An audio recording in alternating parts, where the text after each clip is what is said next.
ဘောက်စင်လောကရဲ့အချမ်းသာဆုံးဖိုက်တာ3ဦး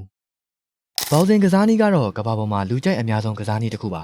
လေ့ကျင့်စူးစမ်းရတာလည်းအတော်လေးခက်ခဲသလိုအောင်မြင်ကျွမ်းကျင်သွားပြီဆိုရင်လည်းငွေရများတဲ့ကစားနည်းတစ်ခုဖြစ်ပါတယ်ဒါကြောင့်ကမ္ဘာတော်ဝန်တိုက်ခိုက်ရေးကစားနည်းတွေထဲမှာဆိုရင်ဘောက်စင်ကိုမကြိုက်တဲ့သူရဲ့လူကမရှိသလောက်ကိုရှားပါတယ်ဒီကနေ့မှာတော့လက်ရှိဘောက်စင်လောကရဲ့အချမ်းသာဆုံးဖိုက်တာကြီး3ဦးကိုပြောပြပေးသွားပါမယ်နံပါတ်3နေရာမှာရှိနေတဲ့ဖိုက်တာကတော့မက္ကဆီကန်နိုင်ငံသားကာနီလိုအယ်ဗာရက်စ်ပဲဖြစ်ပါတယ်ကာနီလိုကဘောက်စင်လောကမှာဆိုရင်လက်ရှိတော်တော်လေးကိုနာမည်ကြီးတဲ့ဖိုက်တာတူပဲဖြစ်ပါတယ်။သူရဲ့ professional ဘဝတစ်လျှောက်ဘောက်စင်ပွဲပေါင်း68ပွဲအထိထိုးခဲ့ပြီး63ပွဲကိုနိုင်က2ပွဲတည်ရကြပြီး3ပွဲကိုသာရှုံးနေထားပါတယ်။အဲ့ဒီနိုင်တဲ့63ပွဲထဲမှာဆိုရင်39ပွဲအထိကိုအလဲထိုးနဲ့နိုင်ယူပြထားတာပါ။နောက်ပြီးဘောက်စင်သမိုင်းတစ်လျှောက် super middleweight တန်းမှာရှုံးပွဲမရှိတဲ့ပထမဦးဆုံးသောချန်ပီယံလည်းဖြစ်ပါတယ်။နောက်ပြီးအဲ့ဒီ weight တန်းရဲ့ WBC, WBO,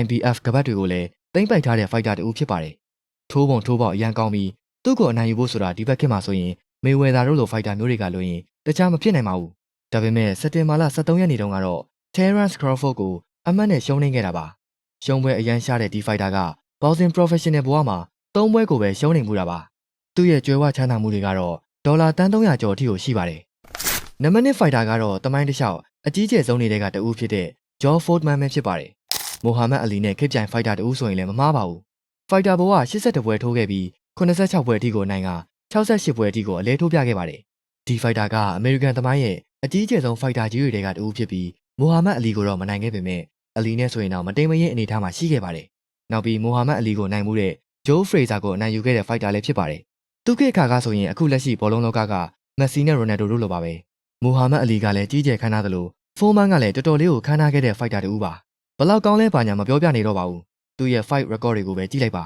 ။နောက်ပြီးဘလောက်ထိခမ်းနားလဲဆိုရင်ဖိုးမိုင်းရဲ့ဘဝစကြောင်းကိုရုပ်ရှင်အောင်ရိုက်ကူးထားတဲ့အထိပါပဲ။သူကတော့ပြီးခဲ့တဲ့ match လတုန်းကဆုံးမသွားခဲ့ပြီဖြစ်ပေမဲ့ကျွယ်ဝချမ်းသာမှုကတော့ဒေါ်လာတန်း300ကျော်နဲ့လက်ရှိဘောက်စင်လောကရဲ့အချမ်းသာဆုံးနံပါတ်1နေရာမှာရပ်တည်နေနိုင်တဲ့အထိပါပဲ။နောက်ပြီးကဘာမှာဆိုရင်လည်းဂျော့ဖိုးမန်ကိုဘောက်စင်မကြည့်တဲ့သူတွေတောင်သိကြပါတယ်။ခမ်းနားမှုကိုစဉ်းစားကြည့်လိုက်ပါ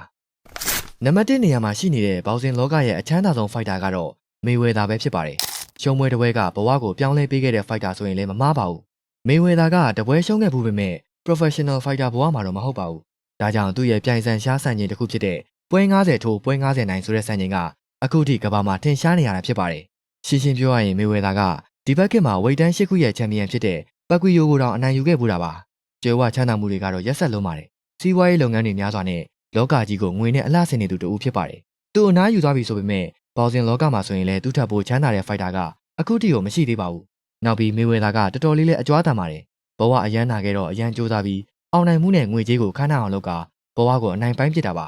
အောင်မြင်ပေမဲ့အတုံးပြုံးကြီးသူမဟုတ်တာကြောင့်လဲမေဝယ်သာကလက်ရှိပိုင်ဆိုင်မှုဒေါ်လာတန်း900ကျော်နဲ့ဘောက်စင်လောကရဲ့အချမ်းသာဆုံးဖိုက်တာတူအဖြစ်ရပ်တည်လို့နေပါတယ်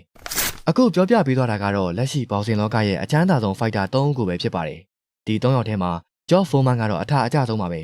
ဘာလို့လဲဆိုတော့ကွယ်လွန်ပြီးတာတောင်ပိုင်ဆိုင်မှုတွေကမလျော့နှဲသွားသေးလို့ပါပဲ